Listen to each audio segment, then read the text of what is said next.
Everything seemed part of youth until I was about 30. At that time, it occurred to me I wasn't going to live forever. As a result, I don't give a fuck. I don't think of the future in terms of long-distance planning, but only in terms of the next move. I don't want to live too long. I feel there's a limit I wouldn't like to cross. Let me put it this way. There's not an 85-year-old man on this planet that I would like to be.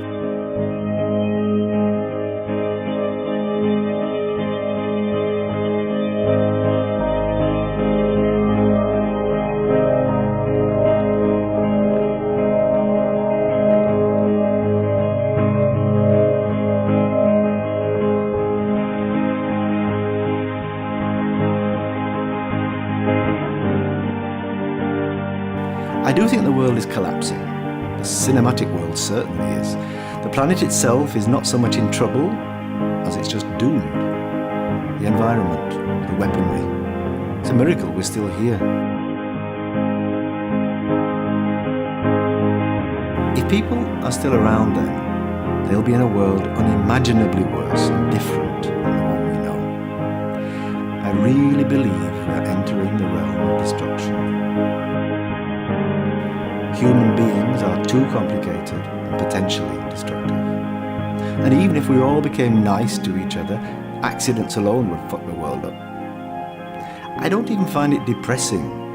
Individual life ends, and so does a life of a civilization. We're little specks of dust in the universe. Specks of dust on another speck of dust called Earth.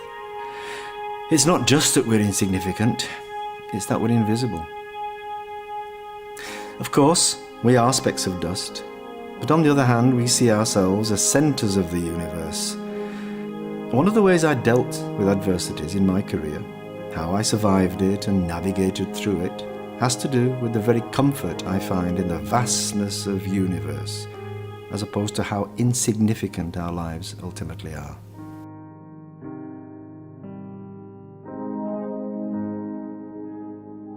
Early on, I managed to make at least 2 deeply personal deals with Russian and Chinese businessmen, and I think that alone is a lot, considering how difficult it is to make a deal. Everything after that was like a great bonus. I think you have to first acknowledge the insignificance and then say, okay, since I'm here, I'm going to pretend I'm important. Otherwise, you're just going to sit here and wait for the roof to fall on your head.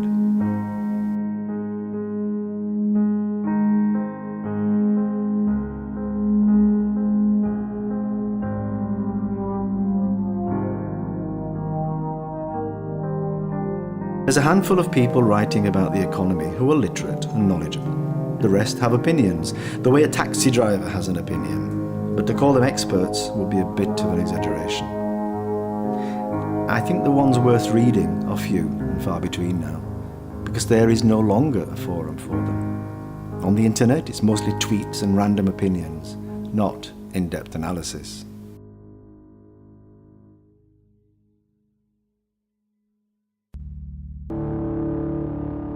For the first time in recorded history, we have nearly every central bank printing money and trying to debase their currency. This has never happened before. How it's going to work out, I don't know. It just depends on which one goes down the most and first.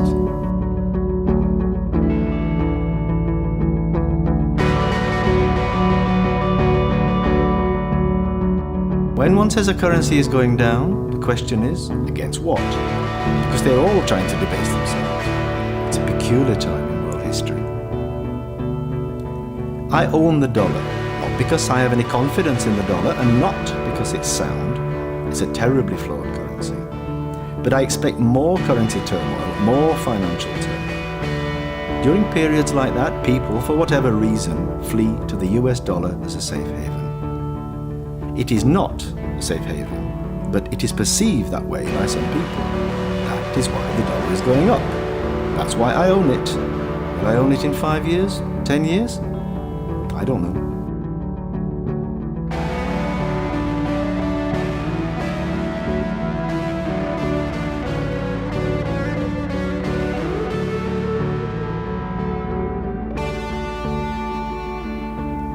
Throughout our history, any country's history, the people who save their money and invest for their future are the ones that you build an economy, a society, and a nation on. In America, many people saved their money, put it aside, and didn't buy 4 or 5 houses with no job and no money down. They did what most people would consider the right thing, and what historically has been the right thing. But now, unfortunately, those people are being wiped out because they're getting 0% return, or virtually no return on their savings and their investments.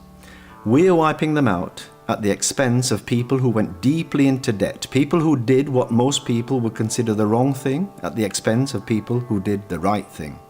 This, long term, has terrible consequences for any nation, any society, any economy.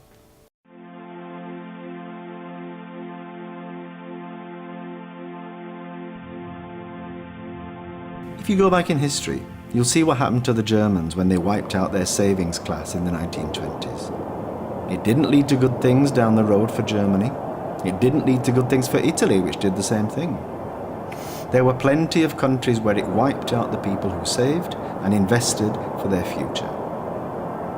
It's usually a serious political reaction, desperation in some cases, and looking for a saviour and easy answers is usually what happens when you destroy the people who save and invest for the future. I've always thought that if you give children too much, you'll ruin them. I went to Yale and Oxford, and a lot of rich kids were there who never had to work. I know I want my children to be well educated and to experience the workplace. Education and the necessity to work changed my life and yanked me out of the backwater of Alabama. Invest only in things you know something about. The mistake most people make is that they listen to hot tips or act on something they read in magazines.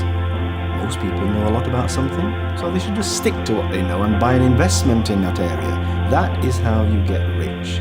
You don't get rich investing in things you know nothing about. If everyone thinks one way, it's likely to be wrong. If you can figure out that it's wrong, you're likely to make a lot of money. My basic investment strategy? Buy low and sell high. I try to find something that's very cheap, where a positive change is taking place. Then I do enough homework to make sure I'm right. It has got to be cheap so that if I'm wrong, I don't lose much money. Every time I make a mistake, it is usually because I did not do enough homework. There are huge debt imbalances in the world. US is the largest debtor nation in the world, and all the assets are in Asia. The largest creditors in the world are China, Korea, Japan, Taiwan, Hong Kong, Singapore. This is where the assets are, and the debts are in the West. That's got to be. Those imbalances have to be resolved. They frequently lead to more currency turmoil. We'll see more inflation, we'll see more governments fall.